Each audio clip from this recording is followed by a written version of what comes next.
Ini bedanya orang pesantren sama orang kampus. Kalau orang kampus mau cerita agama itu rahmatan lil alamin, tapi nyontokno rileke ora iso. Agama itu rilek, tapi nyontokno rileke ora iso. Mergo ya rapati ngaji.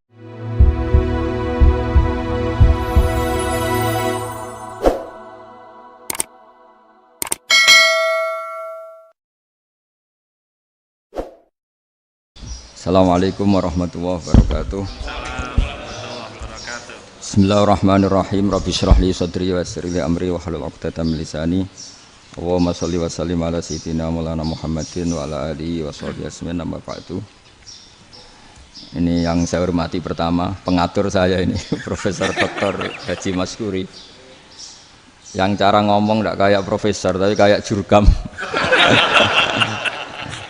Jadi kalau ciri utama akademisi itu kalau ngomong itu teduh, datar, runtut, sehingga memaksa orang lain itu menerima karena runtutan logika yang terbangun. Ya, kalau ini enggak, pokoknya kasar gitu, pokoknya orang itu.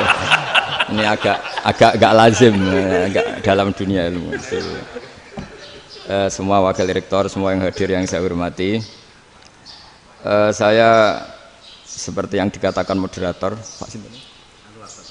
Bapak Anwar, bahwa memang saya tidak boleh terikat sama yang di belakang ini karena ini kayak apa ya, ada satu madhab yang anak-anak Unisma semuanya harus tahu, teman-teman di Unisma, menjelaskan itu tidak lebih baik.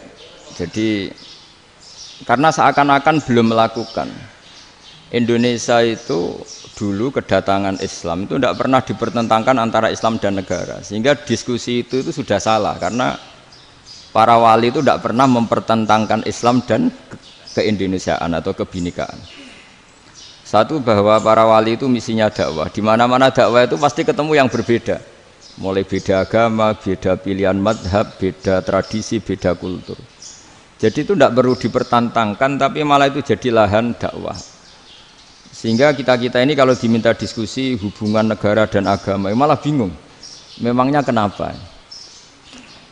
Itu seperti dulu zaman P4, saya punya kawan di Jogja, teman saya nulis tafsir Profesor Zaini, itu pernah zaman Pak Erto disuruh sosialisasi P4 di Papua. Apa hubungan Pancasila dan UUD 45? Itu orang Papua jawab, hubungannya baik-baik saja Pak. Jadi yang unik itu ketika disuruh baca Pancasila, 1 Pancasila, 2 ketuhanan yang Maha Esa. Nah, akhirnya 6 kan? Kenapa Pancasila jadi 6? Yang unik itu ketika ditanya, ini saya melihat langsung di TV 7 itu, Indonesiaku itu. Ada anak-anak kecil ditanya, bendera ini milik siapa? Bendera merah putih itu. Jawabannya apa? Milik sekolahan Pak aja. Karena memang milik sekolah. Itu yang tanya itu kaget. Milik sekolahan Pak. Nah, tentang tema ini mohon dibaca ini langsung start ya, langsung serius karena tadi sudah kayak jurkam tadi, ini yang langsung khas ilmuwan. Ini sebagai penghormatan saya pada Unisma, ini khas keilmuan. Imam Zuhri adalah gurunya Imam Malik. Ya, saya ulang lagi ya, Imam Zuhri adalah gurunya Imam Malik. Halaman 29. Ini langsung start saya baca halaman 29. Dan ini terutama yang para punggawa-punggawa ini. Saya baca ya. Ini teks tidak ada yang saya rubah, memang persis seperti ini. Bismillahirrahmanirrahim. Yaqulu Zuhri, ini gurunya Imam Malik. Fama futiha fil islami fathun qablahu kana a'zama minhu. Innama kanal qitalu haitsul taqon nasu. Falam makanatil hudnatu wa wadu'atil harbu wa amanan nasu ba'duhum ba'da wal taqaw fatafawadu fil hadits wal munazaah. Falam yaklim ahadun bil islami yaqilu syai'an illa dakhula fihi. Walaqad dakhalataini kasanaten mithlu man kana fil islam qabla dzalika au aktsar. Terus ini ngomongnya harus santai, enggak boleh provokatif. Begini, kita tahu dalam perdamaian Hudaybiyah itu poin-poinnya itu semuanya merugikan Islam. Di antaranya adalah jika yang Islam masuk kafir harus dibiarkan karena berarti masuk ke habitat asli. Karena Nabi sebelum jadi Nabi komunitas pokok itu kafir, sehingga kalau Islam masuk kafir kembali ke habitat. Tapi kalau Islam masuk kafir, kafir masuk Islam itu harus dikembalikan karena dianggap bid'ah. Maka kalau kamu dituduh bid'ah itu tenang saja dulu, Nabi itu ya dituduh ji'ta bidinin muhdas, kamu datang dengan agama yang baru. Cuma agak diteruskan wa kullu muhdatsatin bid'ah wa kullu bid'atin dalalah. Jadi orang-orang kafir dulu kalau ngomentari Nabi ya ji'ta bidinin muhdas, kamu datang dengan agama yang baru. Nabi nurut. Semua perjanjian yang merugikan Islam itu Nabi nurut. Tapi Nabi hanya minta satu hal, jangan ada perang 10 tahun. Dan orang boleh seminar, boleh diskusi tentang Islam. Ya ini dengerin betul ini. Jadi saya tidak akan provokatif, ini pakai logika. Nanti bisa dipakai disertasi doktor. Tapi saya minta orang boleh diskusi, boleh seminar tentang Islam.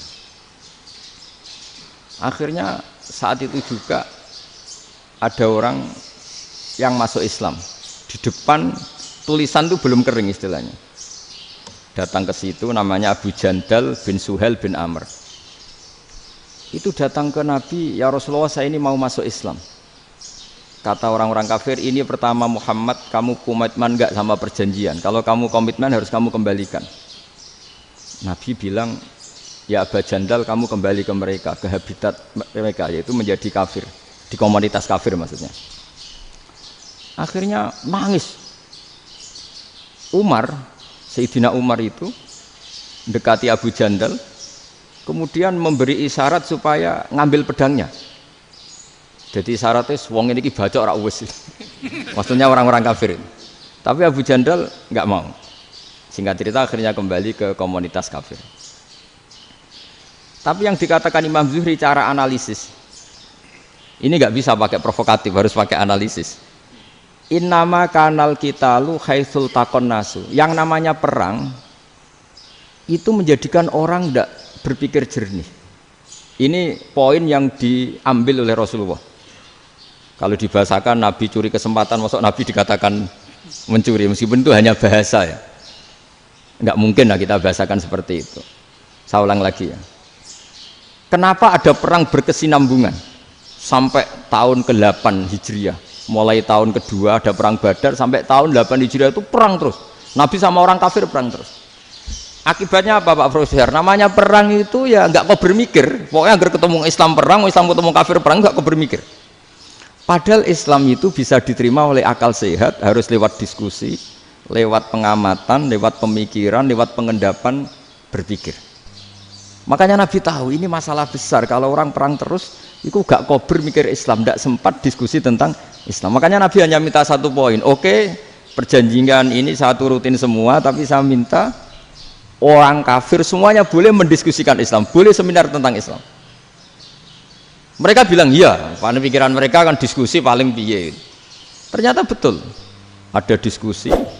Terus temanya gini, kira-kira bener di Muhammad Abu Jahal. Terus Tuhan Muhammad sama Tuhan Abu Jahal itu keren mana? Diskusi. Tuhan Muhammad itu khaliqus samawati wal ardi, yang menciptakan langit bumi. Sebagaimana kampanyenya Muhammad. Ya mereka masih jangkar bilang Muhammad.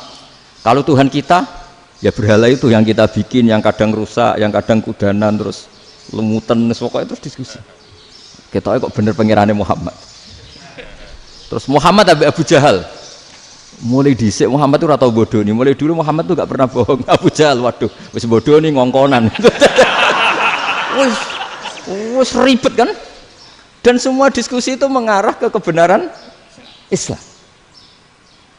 Wah, akhirnya wong kafir sing tokoh-tokoh yo cara Jawa yo wah semane jebule masalah ini kan. Artinya gini, kalau kita ingin Indonesia damai, sebenarnya yang untung itu Islam. Karena Tuhan yang menciptakan langit dan bumi tentu gak akan diperbandingkan atau akan dikalahkan oleh Tuhan yang lahirnya saja sudah di bumi.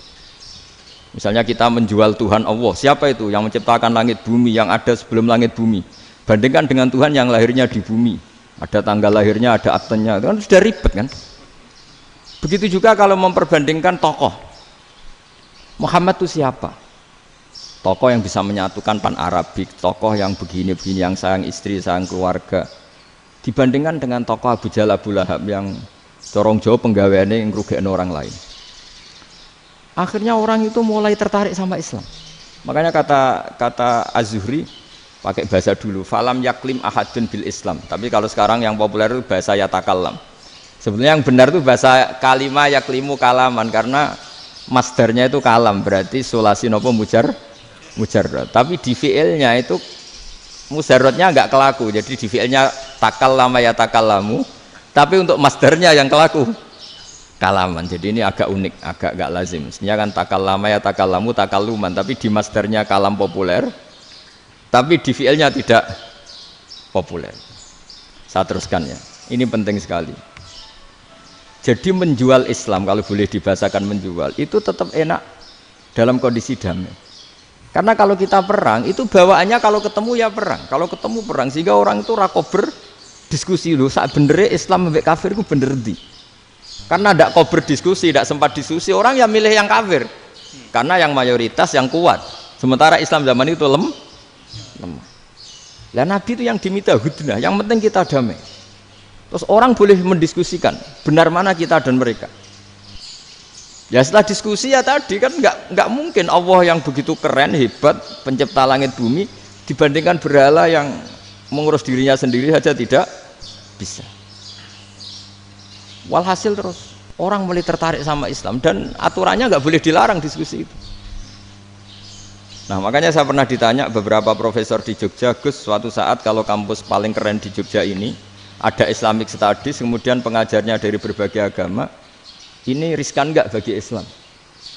Saya jawab, asal yang didiskusikan Islam itu enggak masalah, yang repot itu nak umat Islam.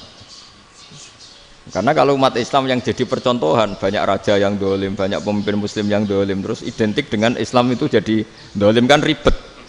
Ya kalau pas umat Islam, kalau Islam yang kumat kan jadi masalah kan. Nah ini kan terus jadi beda umat Islam sama Islam yang lagi apa? Kumat. Singkat cerita terus Islam mendapat posisi yang luar biasa.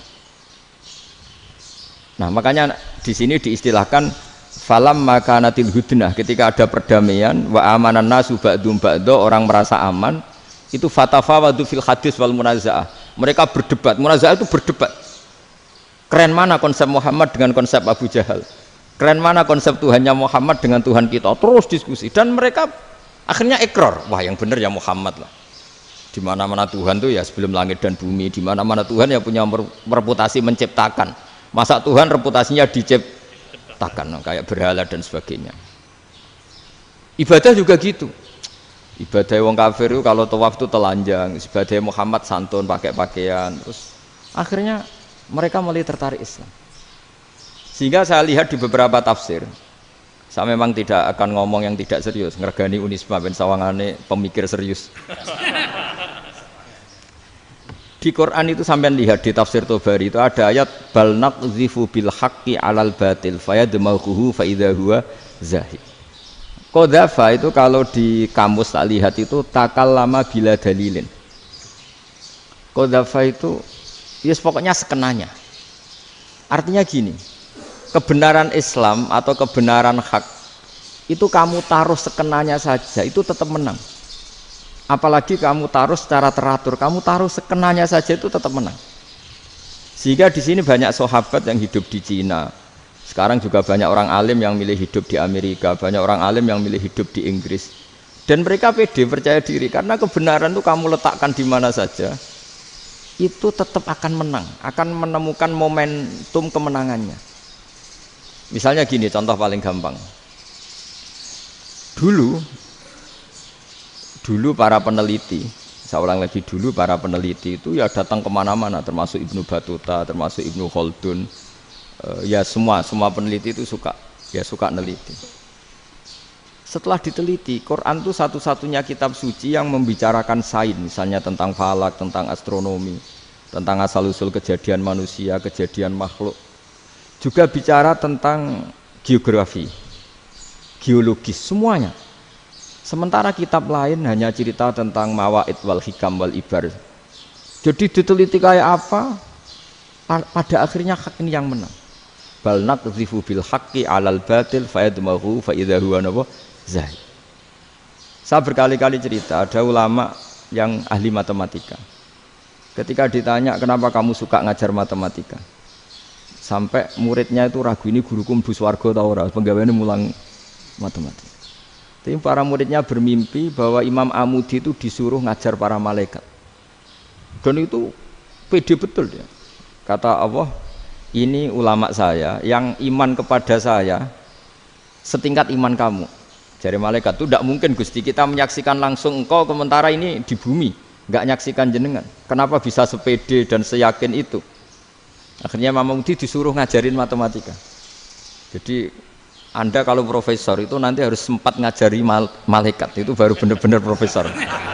Jadi nanti di akhirat ngajari siapa? Malaikat. Jadi ada seminar yang melibatkan banyak malaikat, narasumbernya itu seorang profesor. Itu ketika kenapa engkau begitu yakin kalau Allah itu Tuhan dan Allah itu Al-Wahidus Shomad. Terus Imam Amudi mulai nulis angka gak beraturan. 2, 3, 4, 5 sampai 1 miliar, 1 triliun, semuanya enggak beraturan. Kata beliau, nisbatus naini wasalasa ila ma la nihayatalaha iku nisbatul far'i ilal asli. Mbok angka sebanyak apapun, 2 dibanding 1 ya far'ul wahid, 3 dibanding 1 ya far'ul wahid. Semua angka yang enggak terhingga pun dibanding 1 semuanya far'ul wahid. Semua angka sebanyak apapun itu cabang dari angka 1. Fakullu hadhil awalim far'un minal wahidis shomad, yaitu Allah Subhanahu wa ta'ala. Wah, kira malaikat tepuk tangan, iya juga. Jadi begitu juga ada ulama itu ahli gambar. Saya dulu ngaji sama Mbah Mun Al-Husunul Hamidiyah, itu kitabnya itu banyak gambarnya. Dan gale gambar yang ngawur betul, mangga ahli gambar. Saya Apple, sempurna lele. Semua gambar bangunan, gambar sapi, pokoknya gambar. Ternyata dia menemukan Tuhan itu dari gambar. Gambar serapi ini atau seruwet ini sama. Gambar rapi sama ruwet itu sama kalau dalam pandangan tauhid. Dimulai minan nuqtah al-wahidah. Kowe cek gambar sing rapi sing indah, cek gambarmu elek, dimulai dari 1 titik. Dan titik ini nuqtatil wujud, yaitu Allah Subhanahu wa ta'ala. Jadi nak cara ahli tauhid gak penting gambare apik, menang lomba atau ora penting. Butuhe hadis surah ini gambar baik yang rapi maupun ndak adalah min nuqtah dari 1 titik. Alam raya sebanyak ini mbok gambar mbok ora, cek mulai Mars sampai Jupiter kabeh semua bentuknya yang banyak ini semuanya min nuqtatil wujud, yaitu dari titik wujud, ini kok Allah Subhanahu wa ta'ala. Di sini hebatnya ulama-ulama, mbok dia pengajar matematika, mbok pengajar gambar, semuanya dipakai perangkat untuk tauhid. Nah, itu kan juga bagian dari Islam damai, Islam yang sangat tidak perlu perang untuk orang dipaksa Islam, nggak perlu provokatif kayak tadi pidatonya rektor jenengan tadi. Jadi ciri utama ilmuwan tuh kalau ngomong datar tapi logikanya nggak terbantahkan, itu ciri khas ilmuwan. Kalau ciri khas politikus kalau ngomong itu keras, provokatif lah kira-kira gitu. Tapi isinya biasa. Nah, saya berharap nanti semua profesor doktor itu datar tapi isinya kualitasnya bagus ini. Mentes. Jadi makanya terus kata ulama, kenapa diistilahkan balnat zifu bil haqqi? Kenapa pakai qadzafa sementara qadzafa maknanya takallama bila dalil? Maksudnya bila dalil di sini itu min ghairi ikhtiyajin ila dalilin. Kebenaran itu memang enggak butuh dalil. Apa kita perlu dalilnya apa? Buktinya apa? Kalau 3 itu cabang dari 1. Wong gendeng yakin yang takok gitu pas orang gendeng. Wong 3 cabang dari 1 kok ditanyakan buktinya apa? Itu min awalil bidahah. Pertama orang pasti tahu kalau 3 itu far'ul wahid. 1 juta juga far'ul wahid. 1 miliar juga far'ul. Gambar yang sebanyak apapun ya dimulai dari 1 titik. Cek gambar benar maupun yang tidak. Akhirnya apa? Ulama dulu itu sebegitu rileks nerangkan tauhid. Lalu kenapa asma ini yang ya ini kan khas NU ya, khas pesantren. Sebenarnya saya keberatan pakai istilah khas NU, pakai khas pesantren karena NU itu anaknya pesantren, jangan dibalik pesantren anaknya NU karena sebelum ada NU itu ada pesantren. Tapi kayaknya Unisma lebih suka pakai bahasa NU dan saya ya agak-agak orderan yang terpaksa disuruh ngomong. Ini agak apa ya, agak kacau sebetulnya ini agak kacau. Jadi NU itu sama pesantren itu tua pesantren. Jadi NU dilahirkan pesantren, bukan dibalik pesantren dilahirkan NU. Sehingga barokahnya didirikan pesantren ini, kadang nyuwun sewu sekali Mbah Hasyim itu kadang ide besar beliau itu ora dituruti wong NU. Jadi Mbah Hasyim cara kula kok dadi Mbah Hasyim ya mangkel. Mbah Hasyim itu ngarangno kentong. Nggih ngaramno beduk, tapi wong NU nganggo kentong. Beduk. Dan uniknya Mbah Hasyim enggak tersinggung. Karena ciri khas pesantren itu membolehkan perbedaan apa? Pendapat. Itu masyhur khilafnya Mbah Hasyim sama Mbah Fakih Mas Kumambang itu sampai dikitabkan. Saling ngeritik, saling macam-macam lah. Jadi cara berpikir Mbah Hasyim ketika Nabi rembukan, ini gimana ya cara menentukan waktu sholat ya? Ya pakai kentong ya Rasulullah, dzakalin nasara itu untuk orang Nasrani. Ya pakai buk itu trompet, dzakalil Yahud itu untuk orang Yahudi. Terus, ada yang usul lagi pakai api ya Rasulullah, dzakalil Majusi itu orang Majusi. Setelah itu ada orang datang lari-lari cerita mimpi azan tadi. Ya itu terus dipakai sarana pemanggilan sholat ya azan itu. Sehingga Mbah Hasyim menolak kentong. Karena mantas sababi qaumin fahuwa minni. Beliau keras sekali sampai bilang haram. Beliau judulnya ya haram, Al-Jasus Antakhrimin Nakus. Setelah naskah itu sampai ke Mbah Fakih Mas Kumambang di Gresik situ, di daerah Dukun situ. Dulu nggak ada WA ya, jadi sampainya ya lama. Makanya saya sampai sekarang nggak punya WA karena ya saya ulama kan, kalau WA-an terus ya jadi ulama. Nggak jadi ulama main WA-an terus itu. Nah itu termasuk rektor gak kau bermikir itu mesti kebanyakan WA. Karena kan otaknya didikte oleh sesuatu yang masuk. Sesuatu yang dilihat itu kan pasti mendikte kita. Beda kalau yang enggak WA-an kan mikir apa kita yang menentukan. Kalau WA-an kan kita ditentukan.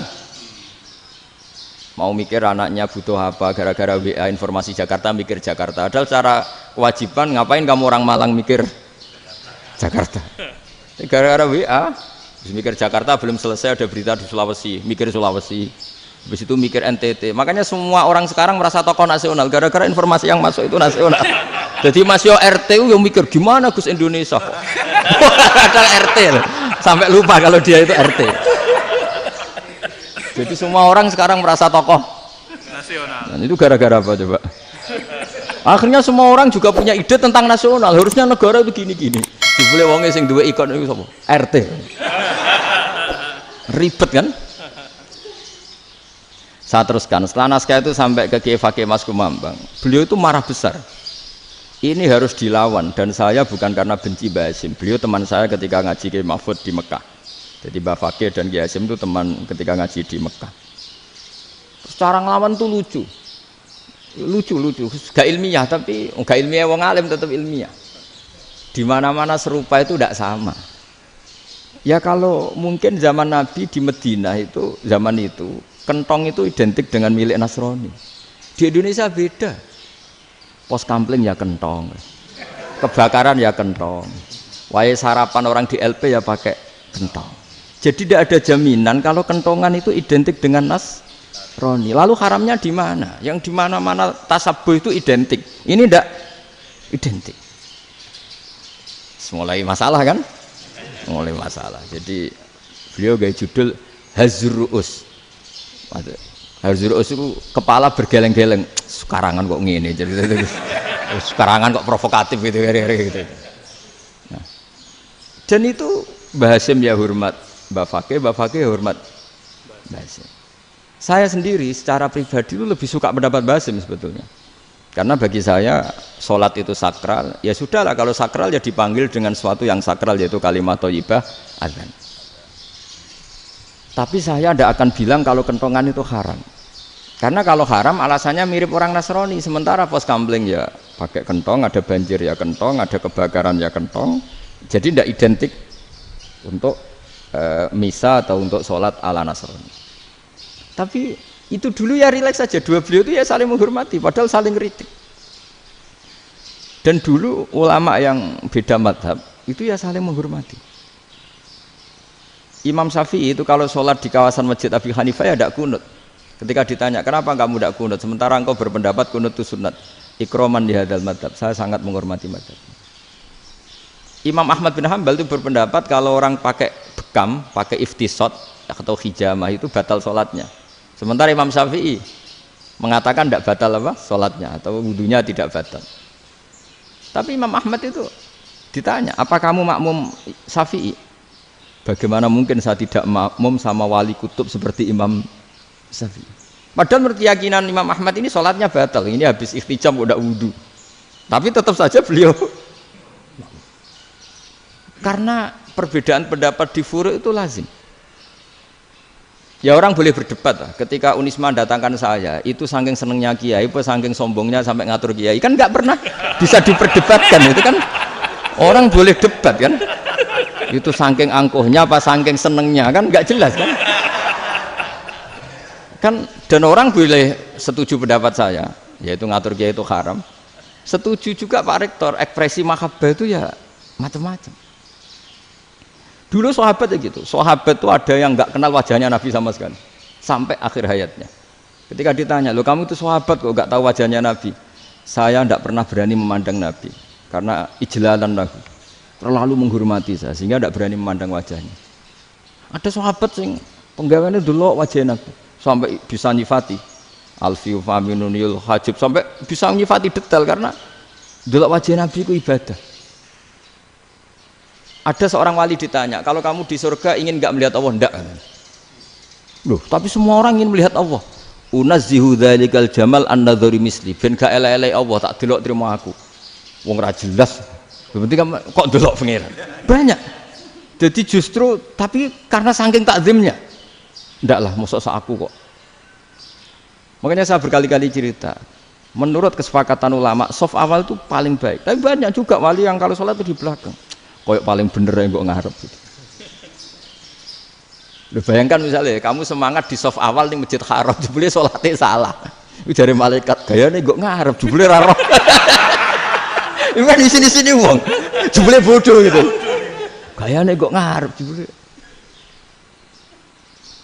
Coba orang kalau sowan Mbah Mun yang berani di depan itu kan ya ketuanya atau jubirnya kan. Yang merasa ndak pati pinter-pinter kan mesti di pojokan. Artinya sudut pandang seperti itu ya sah saja, apa? Sah saja. Makanya banyak sahabat yang jarang sowan Nabi, alasannya takut ganggu Nabi. Banyak yang sering sowan Nabi, alasannya seneng Nabi. Yang sowan ya seneng Nabi, yang enggak sowan alasannya seneng. Lu Nabi itu tokoh, punya keluarga, punya anak. Kalau saya sering sowan berarti sering ganggu. Yang sering sowan dia alasan ini khazanah kita harus istifadah.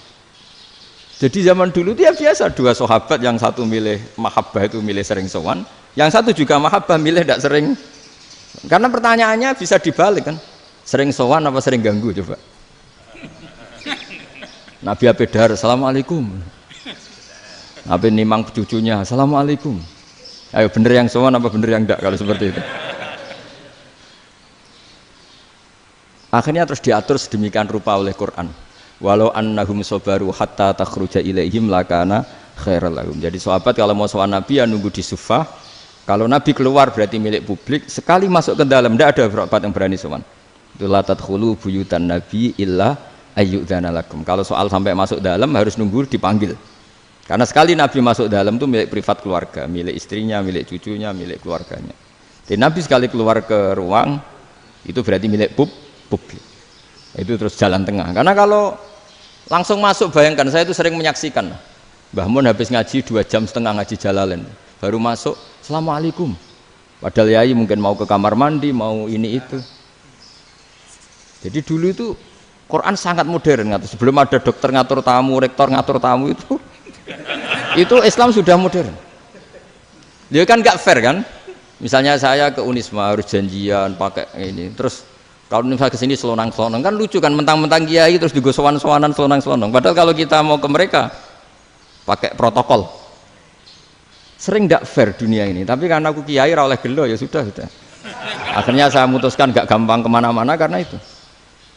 Saya sering didatangi ajudannya menteri, Gus mau ada tamu dari Jakarta tanggal ini, mesti saya bilang, mereka milih tanggal yang mereka kosong. Kok tidak mikir apa saya pas itu kosong? Tak jawab enggak lah, sebelum diatur bahasanya dan tawaduknya gitu. Akhirnya dibalik, datang lagi, Gus jam jenengan kosong apa kita menyesuaikan. Lah itu lagi dia akhlak kata saya. Itu baru punya akhlak kata saya.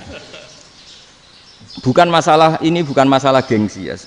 Saya sendiri itu dolan ke alumni itu jarang, karena ya takut.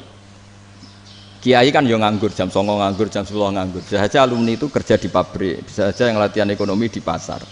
Sehingga kalau saya datang jam 9, iki kiai sing nilai santri ini, apa kiai sing ganggu santri. Nah karena orang ini melakukan rutin, gak kok berpikir, pokoknya ngono jenenge silaturahim. Mau nyerah kok berpikir, padahal kalau diangen-angen, ini kiai yang nilai santri ini, apa kiai yang ganggu santri ini karena datang di jam kerja. Nah, bayangkan kalau kebenaran dulu itu dikawal oleh satu peradaban perang. Jadi Nabi sesuai diangen-angen mbek Nabi. Perang Badar menang Nabi, perang Uhud menang wong kafir, perang ini gonta-ganti. Apapun itu yang penting satu kesimpulannya, cara Rasulullah kesimpulannya satu. Orang tidak kober mikir kebenaran secara mengendapkan pikiran dengan pikiran jernih. Maka hebatnya Nabi ketika perjanjian, pokoknya saya minta nggak ada perang. Dan orang boleh mendiskusikan Islam. Itu luar biasa idenya Nabi. Karena bawaan perang itu orang kan nggak kok bermikir. Ibarat seorang misalnya senang satu perempuan, ketemu rivalnya langsung perang kan nggak mikir. Tapi kalau kau bermikir, dia ngenangen cawe wedok iku ora seneng aku. Untungnya apa untuk wong ayu ora seneng, malah mau loro hati. Terus sudahlah, buruan dialihkan kemana kan gitu. Itu nak mau amen WA-an tukaran lewat SMS atau tarung langsung ora kau bermikir. Tapi kalau kau bermikir, akhirnya berpikir nih. Perempuan tadi sebenarnya yang disenangi siapa? Oke, ternyata senang Pak Erick. Sudah kita ngalah. Karena tidak ada nikmatnya kan menikahi perempuan yang sama sekali tidak mencintai kita. Tapi kalau nak kau berpikir pokoknya diprovokasi, wah kue kalah mbak A, kue kalah mbak B. Pikirannya kan, ojo sampai kalah. Bareng wis menang ternyata ada lah. Nah bayangkan Islam itu seperti itu dulu, dipertarungkan. Wong Islam itu dinu aklin, agama yang diterima dengan akal sehat. Tapi sekarang ukurannya perang. Yang menang berarti benar, yang menang benar. Kan terus jadi repot. Itu Nabi tidak ingin, makanya Nabi ingin sudahlah, nggak ada perang. Nah, makanya kata Imam Zuhri, fathul Islam terbaik adalah orang boleh diskusi tentang Islam dan tidak ada perang. Lagi-lagi penting, tidak perang itu penting, silmun itu penting, perdamaian itu. Setelah tidak ada perang, akhirnya fatafawadu fil hadis wal munaza'ah, orang boleh diskusi apa saja, termasuk boleh adu polemik. Konsep satu Tuhan dan Tuhan banyak diperdebatkan. Akhirnya Nabi secara rileks bisa menjelaskan. Muhammad, urusan kita banyak. Kalau Tuhannya satu tidak cukup, Tuhan harus banyak untuk menyelesaikan berbagai urusan. Ada Tuhan bagi rektorat, bagi ya, macam-macam kan. Ada Tuhan untuk ngurusi utang, ngurusi BPKB, macam-macam. Terus kata Rasulullah, enak saja Nabi jawabnya. Ya kalau kamu punya majikan banyak, perintahnya beda-beda, kamu mangkel enggak, bingung enggak? Ya susah mat. Kalau majikannya banyak, perintahnya beda-beda, kita jadi repot. Senang mana? Senang majikan satu. Ya sudah Tuhanmu itu majikan kamu. Kalau Tuhannya banyak, perintahnya macam-macam, kamu yang repot. Akhirnya ya sudah mat, Tuhannya satu aja. Nah, itu ya barokahnya diskusi tadi, barokahnya enggak perang. Daraballahu mathalan rajulan fihi syuraka'u mutasyakisuna wa rajulan salamal lirajul hal yastawiyani masalah. Terus alhamdulillah. Jadi orang yang paling kafir pun saat itu taslim. Nah, ini kembali ke kalimat la ilaha illallah. Saya tidak perlu provokatif, pasti teori saya itu benar. Bukan saya bilang benar itu karena sombong, enggak. Ini sesuai teks. Misalnya begini, benar enggak kelompok takfiri yang suka ngafirkan orang lain? Itu pasti tidak benar. Logikanya gampang. Orang yang kafir 70 tahun saja dengan melafadzkan la ilaha illallah menjadi muslim. Masa dengan kalimat yang sama yang muslim menjadi kafir? Itu logikanya kan enggak ketemu. Orang kafir 70 tahun untuk menjadi muslim disuruh baca apa? La ilaha illallah. Tapi gara-gara baca la ilaha illallah nyekel patok jadi kafir. Pertanyaannya, loh ini kalimat apa? Kalimat untuk mengkafirkan apa kalimat untuk mengislamkan?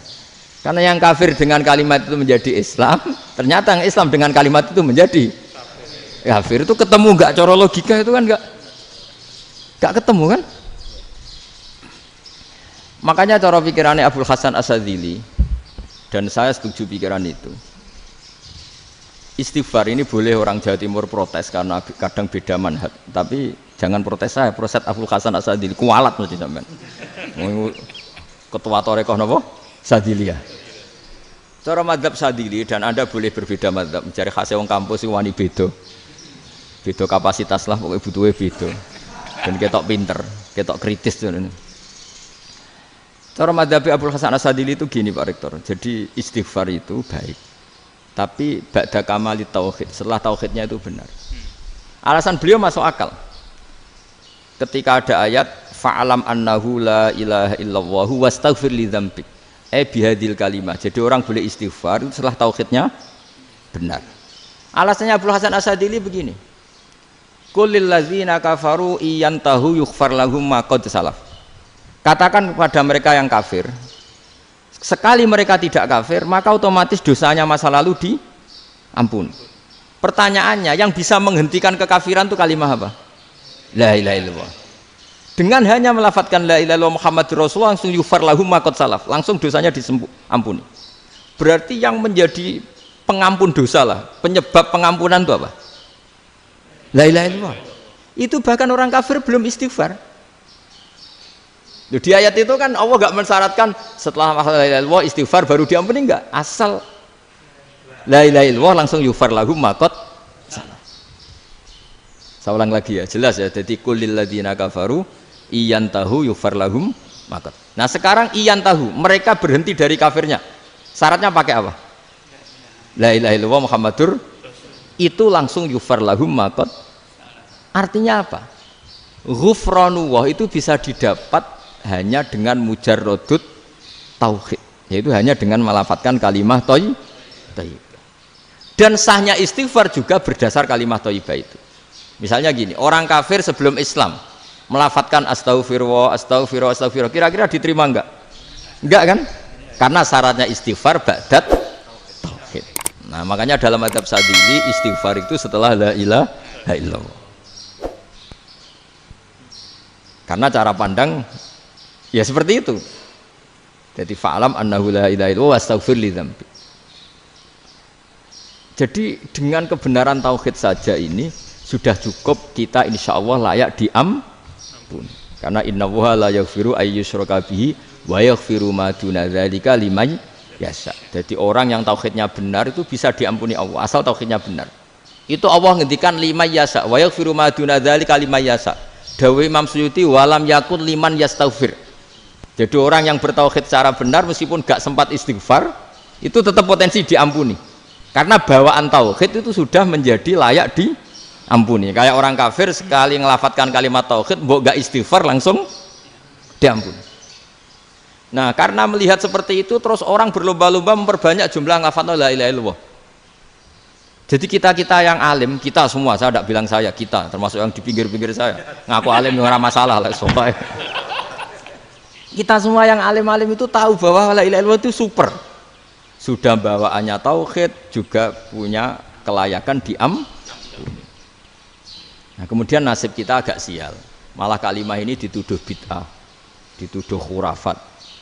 Mergo Nabi enggak pernah tahlilan, Nabi enggak pernah. Nabi enggak pernah tahlilan, kalau diartikan Nabi ora tau maca la ilaha illallah, nek gak kalimah itu.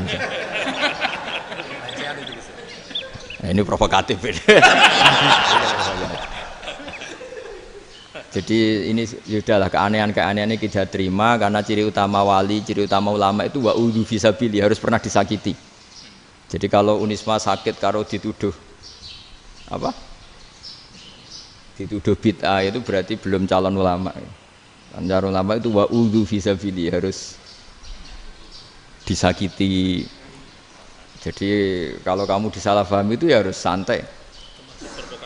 Iya, termasuk provokatif tadi. Termasuk diatur tadi. Jadi kalau cara berpikir kan, karena mereka itu memang kalau kita turutin itu memenya itu terlalu, kadang menghujat kita itu enak ya jadi GNU, ada orang mati datang, kiainya dapat makan, dapat rokok, terus pulang. Jadi apa? Terus kita kayak tersangka terus.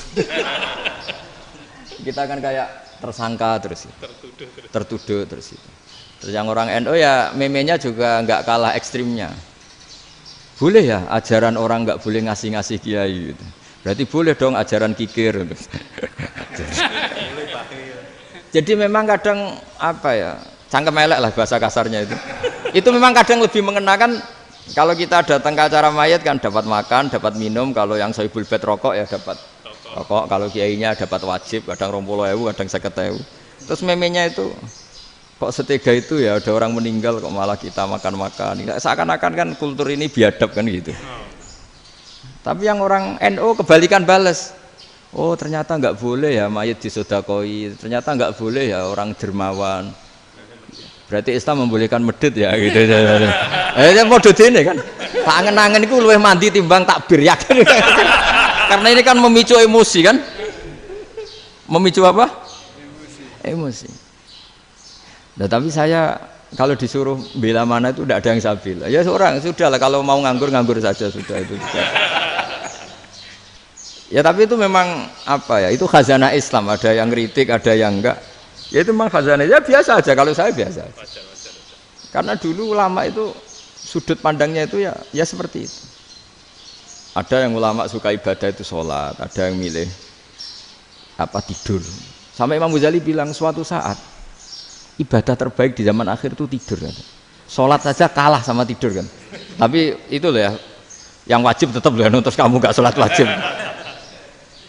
Begini beliau mencontohkan itu. Ada orang sholat tahajud terus obsesinya itu ingin hajatnya terkabulkan. Sementara yang tidur obsesinya nikmati rahmatnya Allah, boleh tidur, bisa tidur. Kata Imam Ghazali, timbang kita tahajud terus nuntut pangeran aduk turu katanya. Mergo engko diakibat terus setan memberi bisikan, lho nyatanya kamu tahajud ya gak terkabul. Berarti cerita bahwa Nabi ngendikan kalau doa tahajud mustajab enggak. Daripada ngono ki aduk turu ora tau ndonga. Timbang ngabri-abri Islam kan, timbang ngelek-ngelekin apa? Islam. Jadi ulama itu mulai dulu itu sudah berpikir. Banyak orang menjadikan tahajud, sholat malam itu media untuk hajatnya. Dan kalau nggak kesampaian ini mutung. Nyalahkan kiainya ijazah ramandi. Macam. Daripada ngono ora usah apa? Tahajud wis turu wae. Dan jenis kayak ini tuh banyak. Makanya ulama kayak saya itu saenake dhewe itu ya jarak. Saya sering didolani muhibbin terus bilang, Gus saya doakan gini-gini, saya mau nyalon bupati atau saya gini. Saya bilang, gak waduh orang dongo, nak ramandi darani ulama dongane ramandi. Nak mandi kamu jadi bupati tetap nganggep karena beli. Sopo sing ora roh bupati saya juga beli. Ribet kan? Ketika mereka jadi ngunsurkan doa kamu apa karena kemarin beli? Yang beli maksudnya nggak beli nggak usah tersinggung. Jadi ribet ngadepin. Nggak artinya gini loh, boyo doa itu jangan dipakai begitu loh. Kalau minta nasihat, tak nasihati jadi bupati yang baik, gubernur yang. Kalau minta doa itu resikonya. Akhirnya kiai kalau diminta doa ya doa, sebenarnya diisinya itu nggak doa kemenangan. Itu nggak selamat gitu.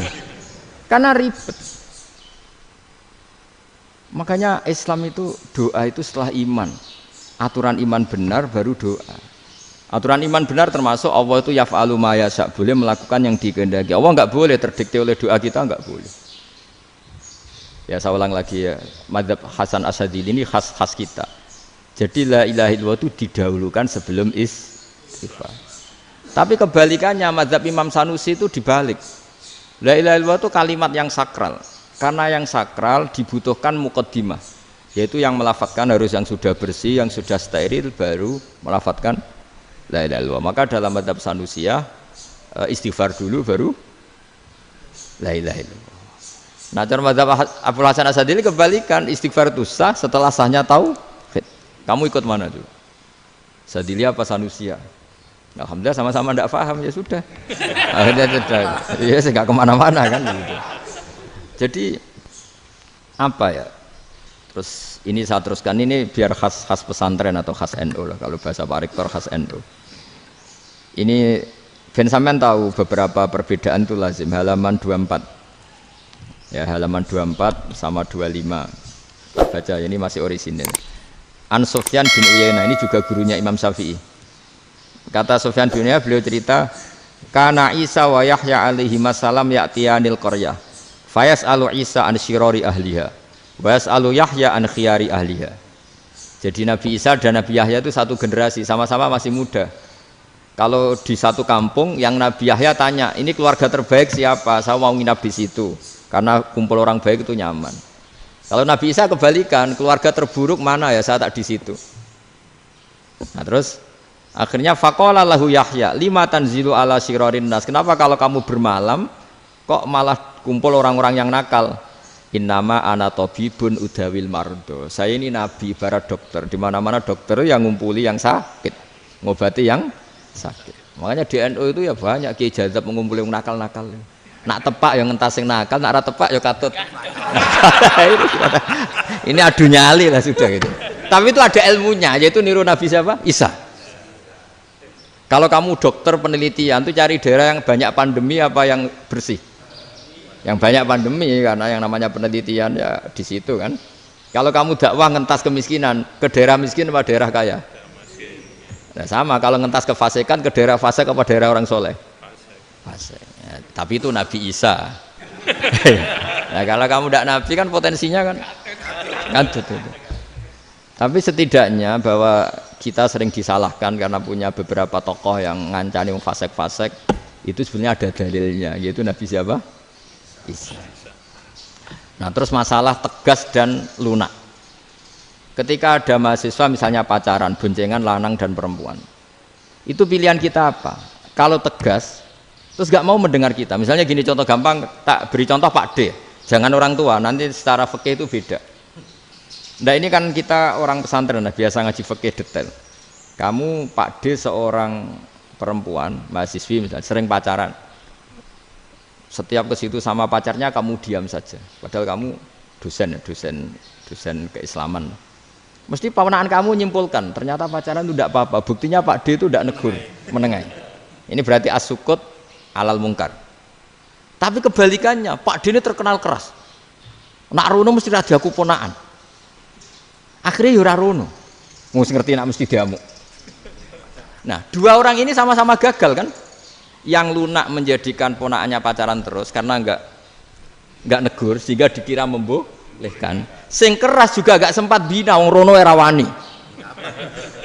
Akhirnya dua orang ini sama-sama enggak ketemu, sama-sama enggak berkesempatan membina kan? Gagal membina kan? Karena yang keras ponakannya enggak pernah situ, berarti enggak bisa bina kan? Yang lunak membiarkan berarti juga ada bina. Nah, Islam itu antara dua itu. Ya agak terlalu lunak, enggak terlalu keras. Karena kalau terlalu keras, misalnya ada kiai terlalu keras, lu masyarakat mau tanya itu gimana? Lari kan? Lu saya ini punya pengalaman pribadi. Saya ini kan kecelok orang alim. Itu kalau pernah ya saya itu berusaha ya pokoknya ya umumnya orang alim lah, tenang terus anteng, enggak gejlok-gejlokan. Itu enggak ada yang tanya. Saya mimpi ketemu beberapa ulama itu disalahkan. Terus umat saya kalau mau tanya itu ke siapa? Wong alim wis wibawa, meneng tambah banget wibawane. Bala Quran sering gojlok rektor macam-macam. Terus wong wanita kok, saya biasa ke pasar pandangan dicegot orang. Gus, putri saya itu sering keluar darah tapi melebihi batas haid gini-gini. Kalau badhe sowan jenengan, gak usah sowan ning kene mbek ngadeg-ngadegan. Terus tanya, yang haid berapa hari, Gus? Ya supaya rudat ilal adat. Adat sebelum dia punya penyakit istighadah itu berapa? 6 hari ya sudah, kembali 6 hari lainnya mustahadah, tetap sholat, tetap normal. Tapi kalau saya wibawa, moro pasar gue tasbih seduwilu. Iku mesti wong salaman njaluk donga yakin.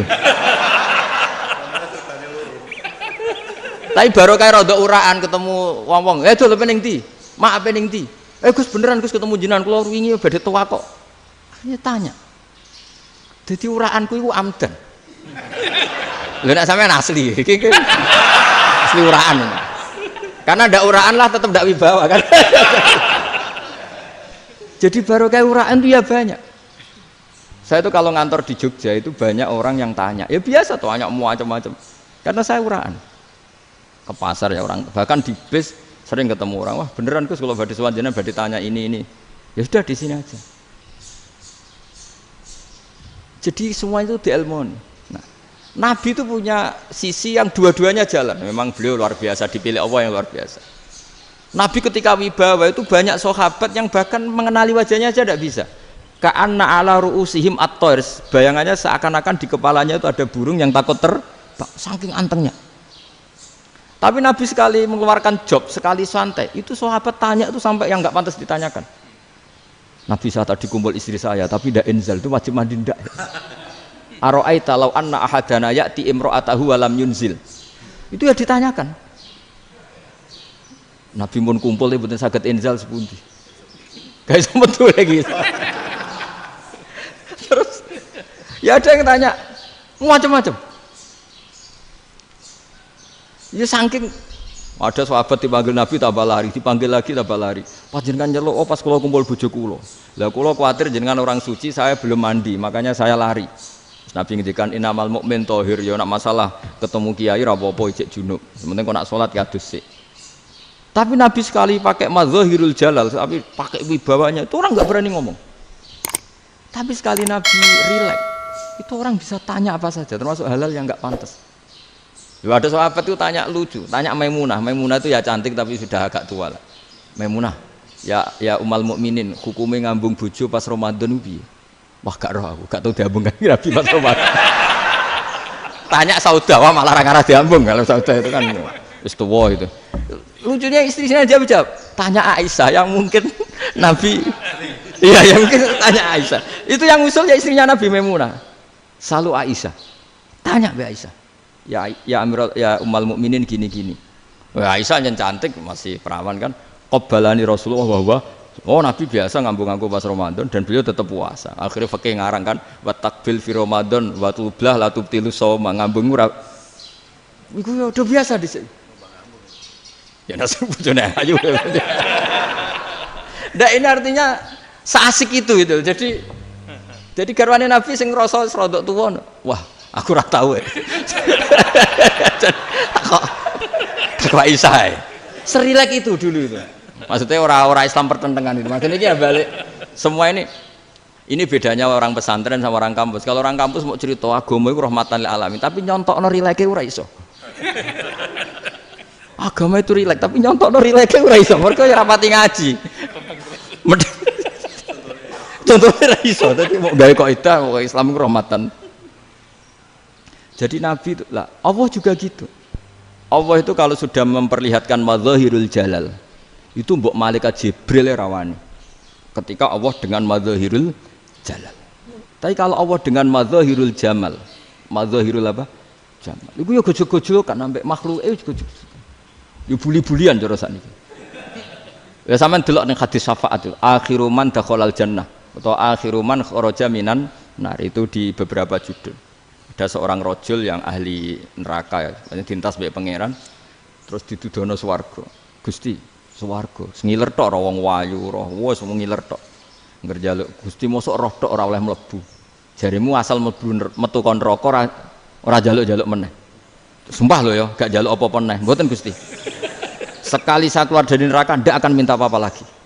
Wis. Wallahi, wallahi. La as'alu ghairaha. Maksudnya ghaira khoslah, ghaira tilkal khoslah. Ya niku selain keluar dari neraka saya tidak akan minta lagi. Didono swarga wong do kelon seru wibet kan. Sing bojone elek kan dendam dadi ini swarga iku. Swarga iku wis macam-macam. Gusti mosok roh tok ora oleh mlebu. Jarine janji ra njaluk meneh. Akhire ya wis didelokno neraka. Jadi pangeran jawabe gampang didelokno neraka.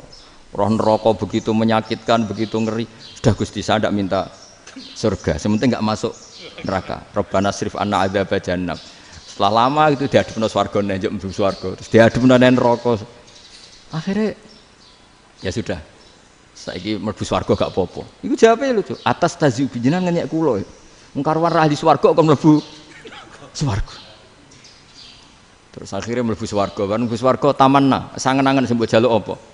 Orang ngangen-ngangen yang indah-indah laka wa asratu amsal ya siku tak turuti wa asratu amsalih lan lipatan ke-10.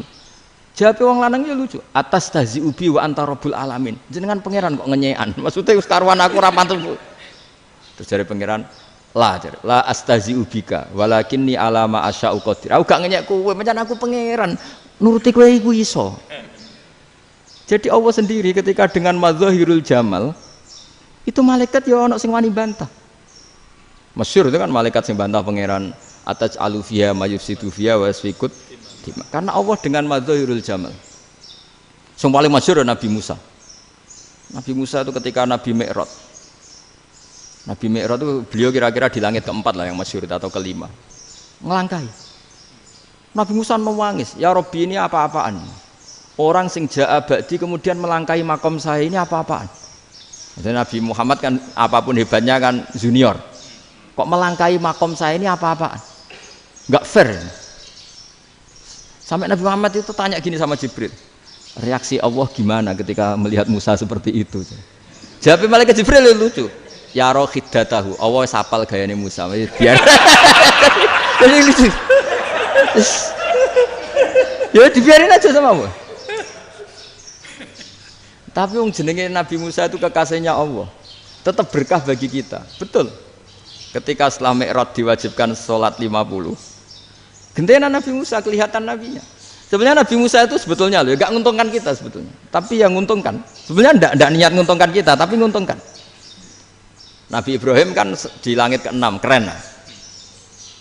Konti jong ketemu Allah ngeten-ngeten kan sholat 50. Karena Nabi Ibrahim terkenal Nabi baik, enggak bantah.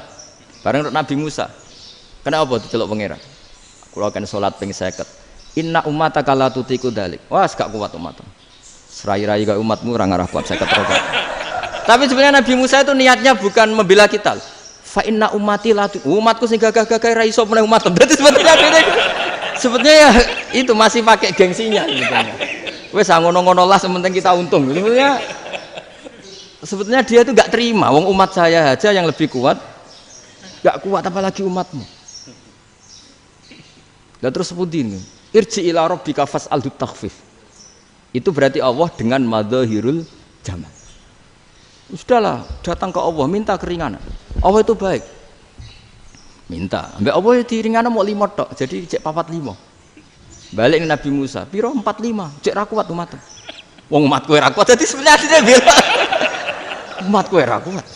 Lho cara Nabi Muhammad model wong Malang. Yo beda umatku mbek umatmu. Ribet kan? Beda. Lho Nabi Muhammad kan enggak seperti itu kan? Enggak punya akhlak Malang kan? Akhlak. Maksudnya akhlaknya mujur itu loh, akhlak yang baik gitu. Ya akhlak yang mujur, bukan yang Malang gitu. Jadi Nabi ya manut. Tinggal 40 kan, dikurangi lagi 35 sampai 9 kali kan, masyhur itu. Ya kan kalau dikurangi 55 kan berarti turun naik kan 9 kali. Itu setelah 5 itu Nabi Musa cek usul masih ragu. Itu cara Nabi munggah nentek ya. Ini entek ya. Terus iya doa tuntas betul. Sebebas. Terus munggah ado-ado laupun. Ngapain itu?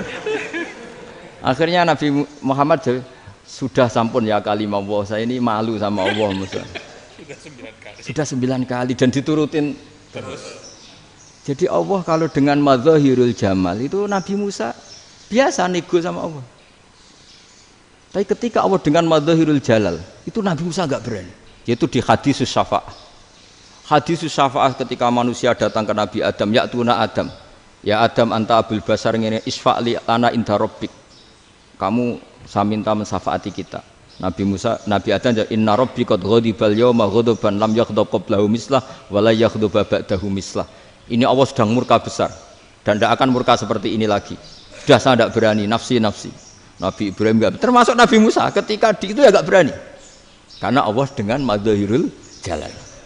Itu Nabi Musa enggak berani. Sudah saya sendiri itu pernah salah. Yaitu saya membunuh seseorang yang enggak disuruh oleh Allah membunuh itu. Yang pas jotosi orang Kipti. Akhirnya datang ke Nabi Muhammad. Pas ke Nabi Muhammad Allah dengan madzahirul jamal. Dengan madzahirul jamal sampai Kanjeng Nabi ngendikan analah saya akan memintakan syafaat kalian. Terus fa ahmadu rabbi bima hamida allamaniha rabbi. Saya muji Allah dengan pujian-pujian yang orang lain tidak tahu, hanya saya yang diajari, kata Rasulullah. Ya di sini menurut banyak ulama termasuk kitab yang saya baca, kenapa Muhammad sebagian namanya Ahmadu. Itu dari af'al tafdil fa Muhammadun ahmadu min ghairihi. Muhammad Rasulullah itu kalau muji Allah di atas cara mujinya nabi yang lain. Jadi Ahmadu bukan dari fi'il mudhari' lil mutakallim tapi dari af'al apa? Tafdil. Fa Muhammadun ahmadu min ghairihi. bahwa Kanjeng Nabi Muhammad sallallahu alaihi wasallam itu cara mujinya Allah di atas pujian para nabi. Makanya di sini Sayyid Ali Zainal Abidin kalau muji hamdal hamidin wa fawqa hamdil hamidin. Jadi pujian saya ini di atas rata-rata cara mereka apa? Memuji. Yaitu sirinya apa? Nabi itu tahu bahwa akhirat itu tidak bisa batasi Allah. Kamu tidak bisa nyemprit Allah. Allah, ini akhirat loh. Amal sudah tidak manfaat. Ingat itu. Tidak bisa seperti itu. Allah itu nggak bisa tunduk sama konstitusi yang bernama akhirat. Artinya Allah meskipun di akhirat tetap duwe hak yaf'alu ma yasa atau yaf'alu ma yurid. Nggak bisa kamu terus wah ini akhirat amal ra iso dikirim wong mati, amal ra iso dikirim. Ya pangeran kok mbok atur. Kalau kita yang mengirimkan tidak bisa, tapi kalau Allah tetap bisa. Makanya ada kiai mengatakan kodok qadar ra iso dirubah, itu kamu. Makanya ada seorang kiai ditanya, kodok qadar ra iso dirubah sekali dicatat selesai. Jari kiai tadi, tapi nak Allah iso. Dalile apa ya yamhuwahu ma yasau wa yusbit. Nak Allah ya iso, sing ra iso kan kita. Nah, Nabi itu tahu betul meskipun akhirat itu Allah masih bisa dinego saking baiknya. Akhirnya Nabi sujud, masyhur itu terus, ya Muhammad irfa' ra'sak wasal tu ta' wasatu safa. Semat sirahmu angkat. Kowe yo apa tak turuti. Terus semenjak itu Nabi minta apa? Syafa. Artinya apa? Ketika Nabi lain berpikir bahwa akhirat ini membatasi amal karena sudah Nabi tahu betul kalau Allah tetap Allah yang enggak terbatas kekuasaannya, enggak terbatas rahmatnya juga saat di akhir. Makanya disebut fa Muhammadun Ahmadu min ghairihi. Makanya wa mubasysyiran bi rasuli ya'ti mim ba'di ismuhu Ahmad. Jadi makanya terus banyak GNU sing macam-macam lah. Sing ana sing potongane wedi terus hati-hati. Niku berarti makome Madzahirul Jalal. Ana sing amen guyon nek makome Madzahirul Jamal. Ana sing ra jelas ngene iki, sing ra jelas. Nak guyu buanter kok nak nangis yo buanter. Jebule urusan utang. Lah ini sudah yang udah. Jadi makanya yang rileks saja. Sebenarnya agama ini santai, rileks karena agama ini harus bifarohin wasururin. Enggak boleh agama ini dibawa dengan kekerasan, dengan antisosial. Karena agama ini harus kul bi fadlillah bi rahmati fa bidzalika falyafrahu, harus senang, harus rileks. Makanya saya jadi kiai itu senang takutnya gini. Sekali saya tidak senang jadi presiden buruk. Ternyata jadi wong alim ra enak, itu contohnya. Sampean merengut terus uripe susah, nanti orang tidak berani jadi orang alim. Makanya saya akan buktikan bahwa saya lebih bahagia dibanding rektor. Nanti orang ingin jadi rektor semua, nggak ingin jadi orang alim. Saya pernah ketemu sekian rektor di Jogja, tanya, Gus, kenapa jenengan bela-belain pesantren sampai segitu? Kan keren kampus NU, sekarang ada Unisma, ada NU Jogja, ada NU Jepara gini. Terus tak bilangin gini, sampai rektornya itu istighfar. Kan? Saya bilangin gini, ini sekaligus tak kasih tahu ini rektor Unisma ini. Tak bilangin gini, andai kan tidak ada kiai kayak saya itu Islam bisa tutup. Kok bisa Gus? Misalnya ada perempuan haid faqal adat. Itu kalau untuk tahu hukumnya haid daftar dulu ke Unisma. Daftar dulu kan? Setelah daftar nunggu pelajaran haid. Baru tahu haid setelah 3 tahun dari masalahnya gitu. Tapi baru kayak kiai ketemu saya di jalan, Gus anak kula nu haid ngeten-ngeten mboten normal hukumnya piye? Oh, hukumnya ngene dibalekno ning adat. Ora usah registrasi, ora usah daftar. Jadi ya harus ada istighfarnya lah. Unisma juga harus istighfar, semuanya harus istighfar. Karena ada sisi yang nggak mewakili kebutuhan Islam. Tapi saya sebagai kiai juga istighfar. Karena fakta hukum mengatakan yang boleh jadi KUA yang jabat, yang boleh kemenak yang punya gelar. Dan ini yang mengawal Islam secara undang-undang karena mereka yang bikin. Nah, karena kiai tidak punya gelar tidak bisa jabat di situ. Saya juga istighfar. Jadi tidak sampai entuk yang istighfar. Karena yang kebutuhan ini terwakili yang punya gelar. Tapi yang punya gelar juga harus istighfar tadi. Mosok kepen roh hukum haid ngenteni kuliah se. Ngentek itu aja nanti nunggu guru yang pas mata pelajaran itu. Ya, terus kapan dekne salate wong jawabannya belum ketemu. Tapi baru kayak saya kan ketemu di jalan tanya. Terus saya sering ketemu. Gus, saya ini bapak angkat. Mau nikahkan putri saya, itu gimana itu? Kalau cerita wali sebenarnya anak saya sok. Kalau nggak cerita nggak sah karena saya bapak angkat. Itu banyak. Hanya tak akali ya sudah wali yang sebenarnya taukil pada hakim tanpa diketahui, tapi hakikatnya itu taukil hakim. Itu kan tidak gampang. Nah, tapi kalau tanyanya di kampus registrasi dulu, daftar dulu, baru tahun berapa ada pelajaran itu? Semester 5 baru tanya. Iya kan? Semester 5 ya? Iya. Oh, itu kan. Jadi jangan kira terus sistem Unisma itu yang terbaik di dunia, enggak juga kan? Enggak juga. Dan sistem-sistem yang lain maksudnya ada. Tapi sistem kiai lho, Mbah Mun juga sering pesen saya, kowe kudu seneng pegawai negeri. Piye-piye sing jaga agama pegawai negeri. Kemarin pas acara 7 harinya Gus Roba sama matur itu di depan para kiai. Setelah saya jadi kiai ya itu nyata.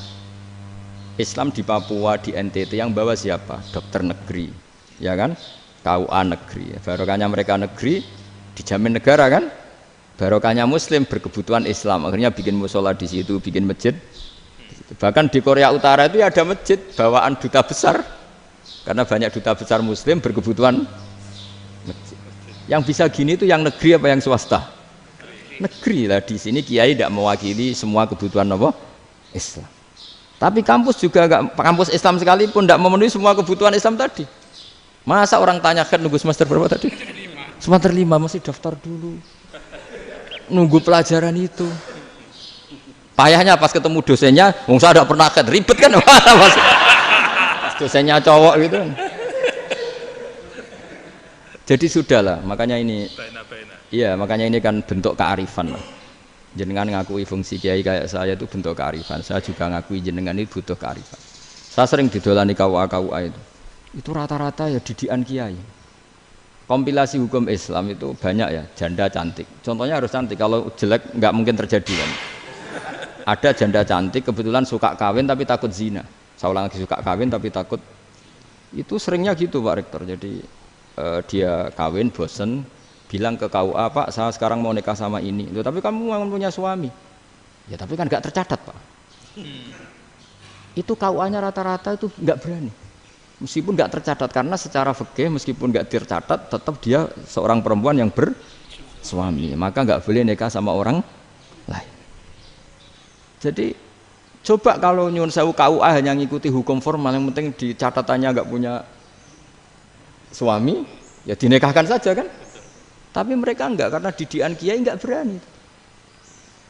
Artinya gini, kalau hanya pro hukum catatan sipil, maka ini dinikahkan bisa karena nggak tercatat. Tapi secara hukum santri nggak bisa dong menikahkan perempuan sing dadi zaujin yang punya suami. Jadi ini barokahnya kerjasama yang baik. Jadi di masyarakat itu tertanam didikan kiai, nggak boleh nikahkan perempuan yang bersuami. Tapi di KUA ngikuti hukum formal. Dan di Indonesia itu KUA itu rata-rata konsultasinya ya sama kiai. Sehingga ya nggak berani akhirnya, meskipun aku ya mlebu rokok mbak, gak iso. Dan itu banyak. Seorang lagi ya, makanya ini kan pesantren itu nggak boleh mati. Orang kiai-kiai kayak saya nggak jelas-jelas itu harus lebih jelas lagi. Karena ini yang on time, yang online, yang siapa saja bisa tanya. Saya itu SMS saya itu nggak punya HP WA. HP jadul itu SMS-nya tiap hari tak berapa, orang yang tanya dari Kalimantan, dari Aceh. Gus di kampung saya ada masjid 2 itu yang sama, ada yang dari orang perkotaan, Gus di perumahan baru ada masjid, yang Jumatan baru orang 12, sah enggak? Ya langsung saya jawab, sah. Dalilnya ini. Ya sudah, nah, tapi kata Imam Syafi'i gini harus orang 40, itu madzhab Syafi'i, dalam madzhab yang lain gini-gini. Itu kalau tanya rektor itu kan ribet. Masuk ajudan dulu, asisten dulu, panjang.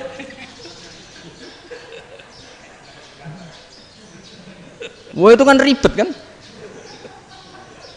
Manggil dosen dekan VAI dipanggil, dekan VAI nggak mau langsung jawab, cari dosen yang nekuni itu. Usul fikih saya nekuni itu baru seminar, nunggu dulu mbak ini orangnya baru. Panjang kan? Bisa tutup Islam kalau kesuwen. Coba kalau tanya kiai kan enggak ketemu di jalan. Dulu Mbah Zubair kata Mbah Mun, saya termasuk santri yang diapresiasi Mbah Mun. Dhisik Mbah Zubair yang ngono, anak nong takok sampai sowan gak oleh. Gak takok ning kene ae. Saya biasa ditanya orang ngadeg-adegan. Ya alhamdulillah ilmunya cukup, kalau gak cukup ya kok sik. Jadi sebetulnya orang sopan itu ya agak-agak ada yang ditutupi sebetulnya. Mboten prayogi teng dalan nginjang mawon matur. Ya sebetulnya ya Ya sebenarnya memang ilmunya agak cukup gitu. Tapi itu sebenarnya secara fikih itu haram, menunda itu haram. Yo haram tuh, coba bayangkan ya, kalau tanyanya sekarang, Gus saya ini sudah keluar darah 1 bulan penuh, padahal normalnya hanya 6 hari. Saya nanti sholat enggak? Kalau nginjang mawon dugi kula, berarti kan hari ini belum ada keputusan. Sholat apa enggak kan? Tapi karena modus tadi, boten prayogi nggih ngendikan ngoten teng dalan nginjang tengen kula. Itu kemungkinannya 2, sopan atau goblok, itu saja. Kayaknya kalau sopan enggak lah. Kayaknya enggak lah kata. Karena secara fikih itu jelas haram. Bagaimana mungkin sesuatu yang harus dipraktekkan nanti duhur dijawab besok, berarti duhur, asar sampai subuh belum ada jawaban, berarti enggak ada sholat kan? Makanya dibutuhkan orang-orang alim yang kultural seperti ini, dan NU menghormati kultural. Tapi Mbah Mun juga sangat menghormati Islam formal, karena tadi produk-produk formal itu bisa dilembagakan oleh negara, dan itu kita ikut untung. Makanya Mbah Mun itu kalau punya tamu KUA, punya tamu polisi sampai pejabat itu.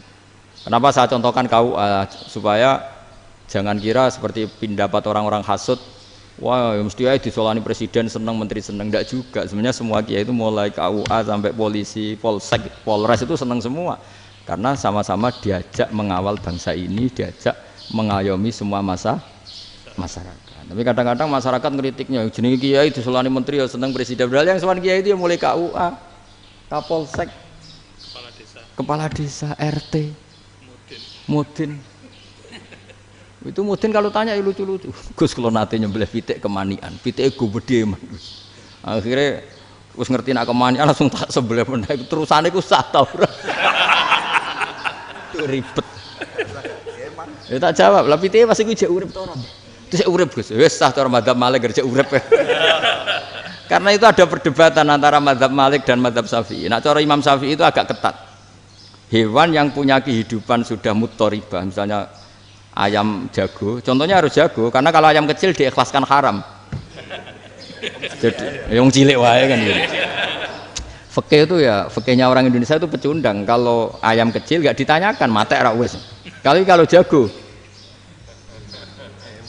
jago ditabrak truk kejet. Andai kan nggak disembelih pun mesti mati. Itu cara madzhab Syafi'i itu haram. Karena penyembelihan ini tidak menjadi penyebab kematian, tapi memang karena kecelakaan tadi. Tapi cara madzhab Imam Malik enggak. Andai kan nggak disembelih, matinya kan 2 menit lagi atau 1 menit lagi. Andai kan nggak disembelih. Berarti mati sekarang itu bawaan pisau apa bawaan kecelakaan? Ya sudah halal gitu caranya. Nah akhirnya ya saya bilang ya sudahlah kita semuanya mati. Jadi cara debat, cara Imam Syafi'i enggak, cara berpikir itu sudah tidak kehidupan yang normal. Yang dimana-mana penyembelihan itu mematikan yang hidup normal. Jadi agak ketat. Sehingga dalam contoh kemanian, kalau dalam bahasa Jawa nyembelih agak sempurna terus pesonya jatuh atau apa itu, kalau pakai madzhab Syafi'i agak kesulitan. Jadi kalau madzhab Malik asal diselesaikan secara fauron, dan juga sebagian madzhab Syafi'i itu halal. Nah orang mesti tanya gitu, Gus, wedhusku tabrak truk, man Gus kejet. Tapi nak pitik cilik ra ditakokno. Makanya termasuk kritiknya Mbah Mun, tapi ini madzhabnya Mbah Mun ya, kamu boleh ikut boleh ndak, karena ini urusan ndak penting. Lha wong-wong lucu, nak ditakoki yuyu muni haram mergo amfibi. Yuyu ngerti ya, Man? Yuyu, iya. Tapi nak ditakoki kepiting muni halal. Mergo nak yuyu haram gak eman, nak kepiting eman. Padahal alasannya coba, kenapa yuyu haram? Karena amfibi kan, bisa di air. Pertanyaannya, kepiting seperti itu enggak? Nah, tapi kepiting kalau haram kan eman. Karena besar kan, kalau yuyu silahkan haram kan gitu. Artinya apa? Fikih kita ya agak-agak pecundang gitu, agak-agak pertimbangan. Iya, ini lucu kan? Kualitatif. Coba alasannya yuyu haram karena apa? Amfibi kan, hidup 2 alam. Pertanyaannya kepiting seperti itu enggak? Iya. Kenapa? Kalau orang tanya, yuyu haram apa halal? Rata-rata jawab haram. Tapi kalau kepiting mulai khilaf. Loh mestinya kan sama kan? Nah itu karena unsur imannya. Iya tadi. Saya juga sering melihat tonggo-tonggo itu. Ayam cuwilik sakmene ketabrak truk, enggak ada yang tanya. Tapi saya pernah jalan-jalan di Naruan sini, ono jago ketabrak, sing duwe langsung marani kula pas saya naik motor. Gus ini halal apa haram? Nak langsung kula sebelah halal apa haram? Wis kanggo kowe halal ya halal. Karena saya tahu tak jawab haram mesti kecewa itu. Aduh, akhirnya kiai ini beratnya kan. Ya akhirnya ya saya setelah itu mate Imam Syafi'i ngapunten nih umat kula nu rahasia mangke madzhab jenengan tuh ndak siap. Iya kan akhirnya pakai madzhabnya Imam Malik tadi. Ya tak Fatihah Imam Syafi'i ini mboten niat nglawan jenengan. Tapi ngobati tiang eman. Mergo pitike besar itu. Jadi ini kan cerita ya itu makanya yang rileks saja lah bahwa Islam ini yang rileks, yang menyenangkan karena ya agama ini harus menyenangkan. Raditu billahi robba. Raditu itu senang banget, ridho itu puas. Enggak boleh beragama pertuntungan terus emosinan. Ya marem atau raditu itu marem jadi yang nyaman. Ya saya kira demikian. Assalamualaikum warahmatullahi wabarakatuh. Pelajari Pak. Pun. Alhamdulillah. Satu aja yang di sini. Oh satu aja. Nggih. Damel syarat. Jadi mungkin ada satu pertanyaan aja. Satu saja. Bukan keluhan. Ini mumpung Gus Bak pada Madhohirul Jamal. Iya, Madhohirul Jamal. Sebentar lagi sudah jalal. Sebentar lagi sudah Madhohirul Jalal. Jadi gak kena ditakoni. Monggo setunggal mawon. Ya Pak. Niki ambil. Nggih. Ampun dawa-dawa terus Gus. Ya jagal-jagal ya. Assalamualaikum warahmatullahi wabarakatuh. Saya Fadil, alumni Unisma yang kuliahnya paling lama. Oh, ya. Masih di jalanan. Gus, pertama saya muhibin jenengan mengikuti 3 tahun terakhir. Sepertinya ketika Mbah Hasyim Asy'ari hadir di tahun 1900-an sampai mendirikan itu kok suasananya sama seperti Gus Baha hadir di tengah-tengah situasi genting Indonesia ini. Saya kira yang memunculkan nama Gus Baha di banyak media online yang saya amati itu malah awalnya dari kelompok bukan kita gitu. Dan itu kami melihat bahwa apakah nanti 1926 dan 2026 satu abad NU, saya kok termasuk orang yang punya apa ya semacam harapan gitu Gus Baha bisa ya mungkin kalau beliau Mbah Hasyim Rois Akbar, sekarang Rois Am, nanti ada istilah baru lah, tengah-tengah antara Rois Am dan Rois Akbar. Karena setiap satu abad harus ada mujadid dan kami berharap. Enggak, kamu aja tak angkat. Itu yang pertama, artinya mohon maaf Gus. Yang kedua soal saya termasuk orang yang cukup iskal dengan peristiwa Nabi, kalau banyak disebutkan itu kisah Nabi Khidir atau Khodir yang dari 3 cerita itu hanya satu cerita yang saya masih agak bingung soal di situ anak kecil itu pakai kalimat, kalau di Al-Quran itu pakai kotala, jadi pakai anak kecil itu dibunuh seperti itu. Jadi ada istilah yang apakah memang saat itu ada syariat yang membolehkan atau memang ada sesuatu yang secara dari Allah Subhanahu wa taala memang itu dibolehkan untuk Nabi Khidir. Jadi di antara semua cerita itu saya yang agak iskal yang itu. Kalau yang kisah soal membocorkan itu mungkin masih bisa masuk ya, tetapi apakah sudah ada ilmu psikologi yang sangat tinggi sehingga kalau ada anak-anak yang idiot itu atau apapun istilahnya yang sekarang itu boleh dilakukan tindakan begitu itu. Nah ini saya lebih provokatif dari Pak Rektor biasanya.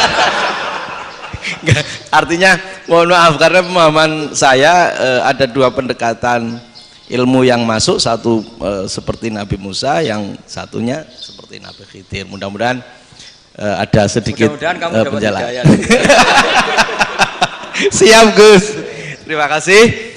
Dan yang terakhir mudah-mudahan karena Indonesia situasi terakhir saya kira kita ketahui lagi pandemi seperti ini Gus, jadi saya juga ingin pendapat Gus Baha, apakah ini situasi pandemi corona itu Allah sedang madhohirul jamal atau madhohirul jalal? Terima kasih. Assalamualaikum warahmatullahi wabarakatuh. Assalamualaikum warahmatullahi wabarakatuh. Monggo langsung mawon Gus.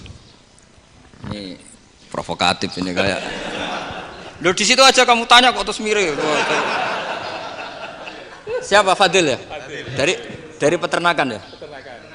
Tapi mau ngomong tafsir itu. Mulai kacau peternakan ngomong tafsir ini mulai kan. Nah, ini ada yang hafal Quran ngaco, paling enggak setengah hafal. Enggak yang dari Unisma.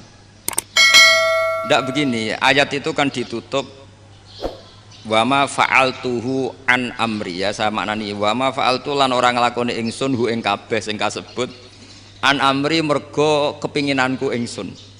Jadi saya melakukan itu semua bukan karep saya sendiri. Jadi Khadir sendiri itu kamu untung enggak nekuni tafsir. Kalau nekuni tafsir yang kamu soal bukan Nabi Khidir, karena Nabi Khidir itu hanya satu orang. Yang kamu soal harusnya Israel. Itu ndak rektor, ndak kiai besar, ndak siapa saja dihabisin itu. Kenapa Israel ndak kamu tegur? Gimana hukumnya qatlul mukmin?